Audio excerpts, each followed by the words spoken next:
বিমলার দুই ছেলে অর্জুন আর অরুণ বেশ ভালোই টাকা ইনকাম করত। তাদের বিয়েও হয়ে গেছিল, কিন্তু বউ বাড়িতে আসতেই তারা সব আলাদা হয়ে যায়। দুই বউ নিজেদের ভাগ বুঝে নিলে বাড়িটা 3 অংশে ভাগ হয়ে যায়।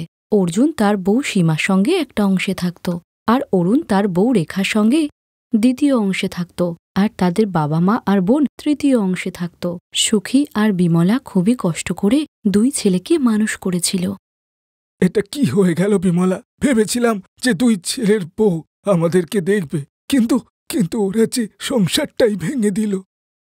কি আর করবে বলো, সবই কলিযুগ। নিজেদের পেট এখনও নিজেদেরই চালাতে হবে।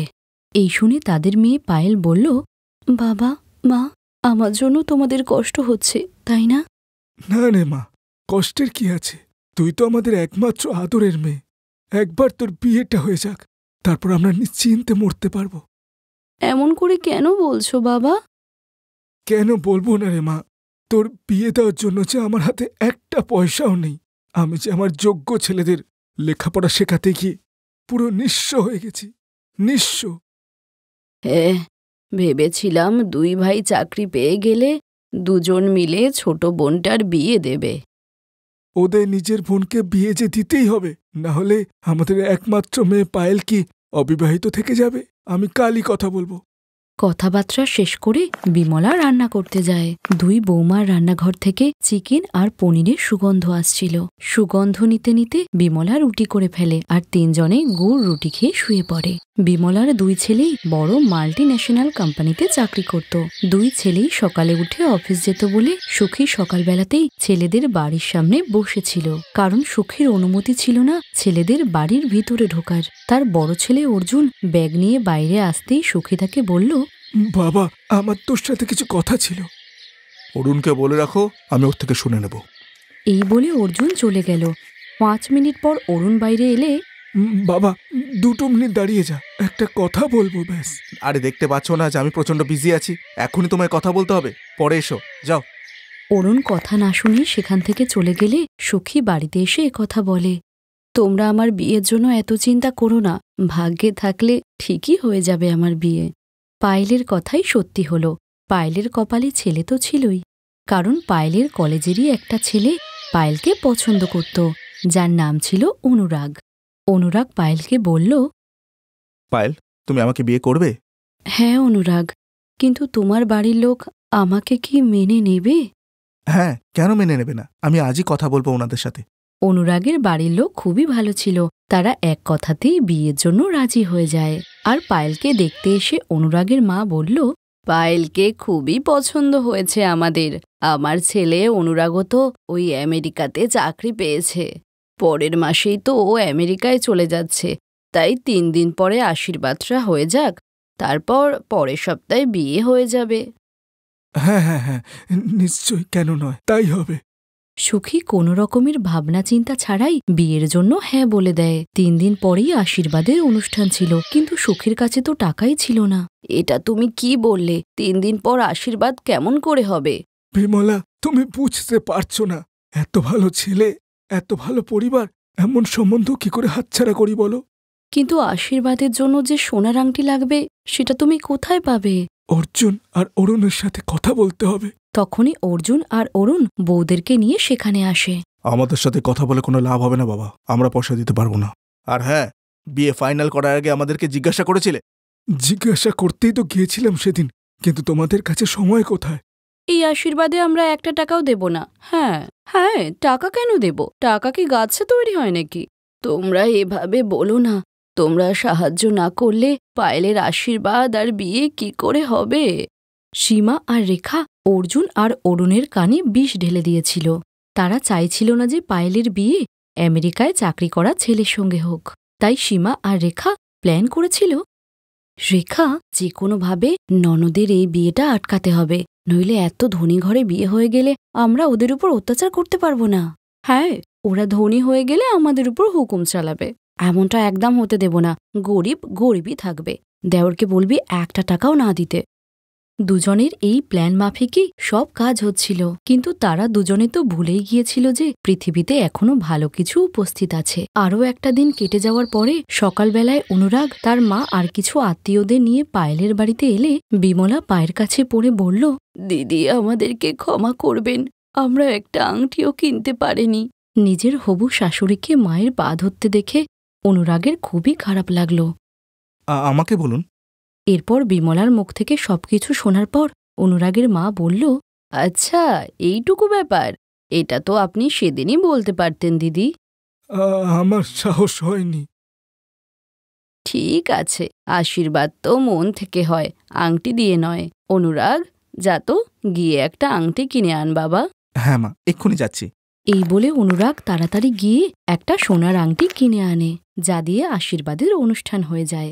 আর অনুরাগের মা বিয়ের সমস্ত খরচা করতেও রাজি হয়ে যায়। সীমা আর রেখা তো এমনটা ভাবতেও পারেনি। পায়েল তার বৌদিদের কাছে বিয়ের কার্ড নিয়ে গিয়ে বলে, এই নাও বৌদি, বিয়ের কার্ড। বিয়েতে কিন্তু দারুণ খাবার খাওয়ানো হবে, এসো কিন্তু। হ্যাঁ। আর এভাবেই অনুরাগ আর পায়েলের বিয়ে হয়ে গেল। ননদকে এত ধনী বাড়ির বৌমা হতে দেখে সীমা আর রেখা হিংসার আগুনে জ্বললেও তারা কিছুই করতে পারেনি। আর এদিকে অনুরাগ আর পায়েল সুখী হয়ে সংসার করতে লাগল।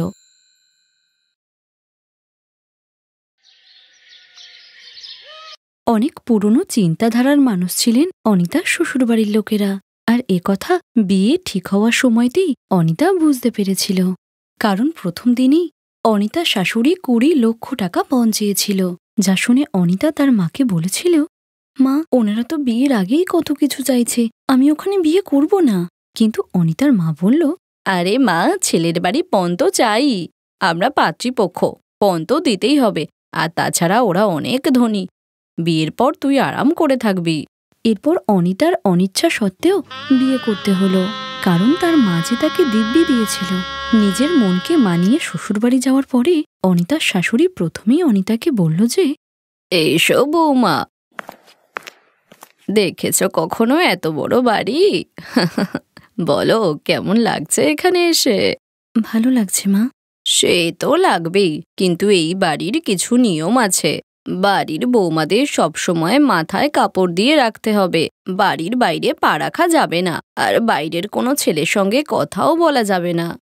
এরপর শীতল আরো 1000টা নিয়ম বলতে লাগলো, যা শুনে অনিতার দম বন্ধ হয়ে আসে। আর অনিতা যখনই তার রুমে যাচ্ছিল তখনই তার শাশুড়ি তাকে বলে, কোথায় যাচ্ছ? আমার ঘরে যাচ্ছি মা। হে ভগবান, তবে রান্না কে করবে? নতুন বৌমা মানে এই নয় যে ঘরে বসে আরাম করবে। রান্নাঘরে তোমার বড় যা রান্না করছে, তাকে সাহায্য করো গিয়ে, যাও। ঠিক আছে মা। এই বলে অনিতা রান্নাঘরে গেল, যেখানে তার বড় যা রান্না করছিল। কি রে ছোট, বাড়ি আসতেই নিয়ম বলে দিল তো শাশুড়ি? হ্যাঁ দিদি, এখানে আমার দম বন্ধ লাগছে। তাহলে আমার কথা ভাব, 4 বছর হয়ে গেল, একটা দিনের জন্য বাপের বাড়ি যাইনি, একবারও না।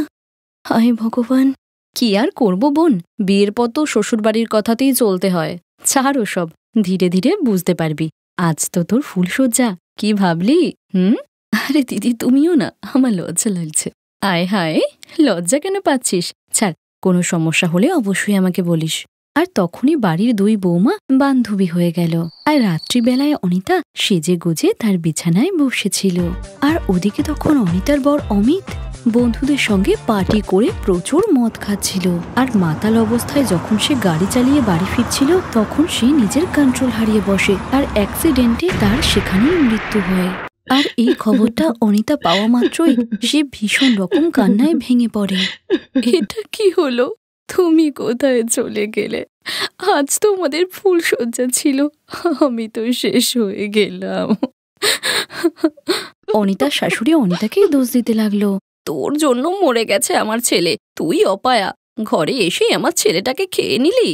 আমি কি করলাম? আপনি তো শুনেছেন ও মদ খেয়েছিল।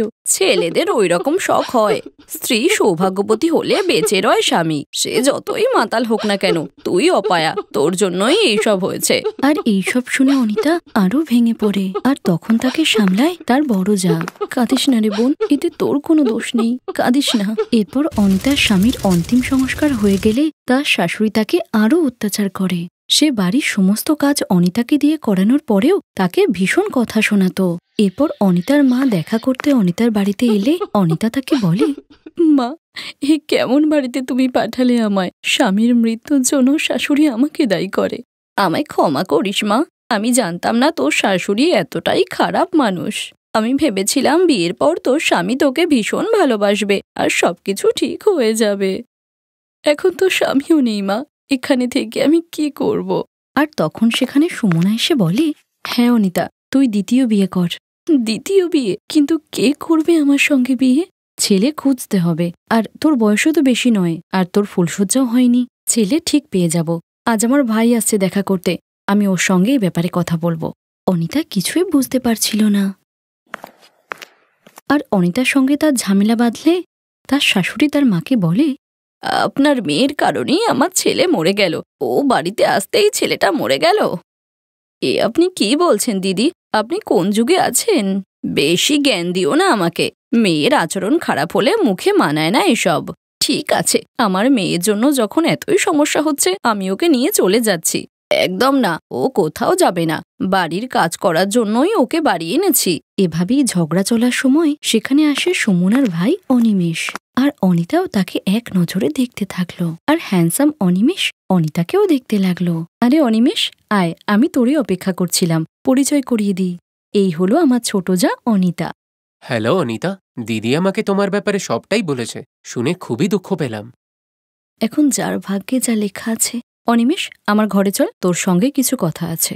এরপর অনিতার মা বাড়ি চলে যাওয়ার পর অনিতা বাড়ির কাজ করতে লাগলো। আর এদিকে সুমনা অনিমেষকে অনিতার বিয়ের জন্য ছেলে দেখতে বলল। কিন্তু তোমার ডাইনি শাশুড়ি মানবে কি? জানি না, কিন্তু আমাদের চেষ্টা করতে হবে। কিন্তু আগে ছেলে তো খোঁজ, কেউ আছে এমন? হ্যাঁ দিদি, আমি অনিতাকে বিয়ে করব। তুমি শুধু ওকে আর তোমাদের শাশুড়িকে রাজি করিয়ে নাও। আরে বা, প্রথম দেখাতেই প্রেম! আর এ কথা সুমনার শাশুড়ি জানতে পারার পর রেগে গিয়ে বলে, তোমার সাহস কি করে হলো এ কথা বলার? সমাজে আমার নাক কাটাবে নাকি? মা, ওর তো ফুলসজ্জাও হয়নি, ও কি সারা জীবন বিধবা হয়েই কাটিয়ে দেবে? তাতে কি হয়েছে? আমিও বিধবা হয়ে সারা জীবন কাটিয়ে দিলাম। মাত্র 20 বছর বয়সে স্বামী চলে গেছিল আমার। তাই জন্যই তো মা, আপনি সবথেকে ভালো জানেন যে সারা জীবন বিধবা হয়ে থাকতে কি কষ্ট। তাও তো মা, আপনার 2টো ছেলে আছে, অনিতার তো তেমন কেউই নেই। ওর কথাটা একবার ভাবুন মা। এই বলে সুমনা চলে গেল। আর সারা রাত ধরে শীতল ভাবল যে তার স্বামী চলে যাওয়ার পর তাকে সামলিয়েছিল তার 2 ছেলে, কিন্তু অনিতার তো তেমন কেউই নেই। আর শীতল কাঁদতে লাগলো। কথায় আছে, চোখের জল বড় বড় পাথরকেও গলিয়ে দেয়। তাই শীতলের মনও গলে গেল। আর পরের দিন সে অনিতাকে বলল, বৌমা, আমাকে ক্ষমা করে দাও। সারা জীবন একা একা থাকতে থাকতে আমি পাথর হয়ে গেছি। তোমার সঙ্গে অন্যায় করেছি। আমি তোমার বিয়ে দেব বৌমা, এই বাড়ি থেকেই তোমার বিয়ে হবে। মা। এই বলে অনিতা তার শাশুড়িকে জড়িয়ে ধরে। আর 1 সপ্তাহ বাদে অনিতা আর অনিমেষের বিয়ে হয়। এভাবেই একজন বড় জা তার ছোট জায়ের বিয়ে দিল। আর অনিতা অনিমেষের সঙ্গে হাসি খুশি থাকতে লাগলো। Thanks for watching.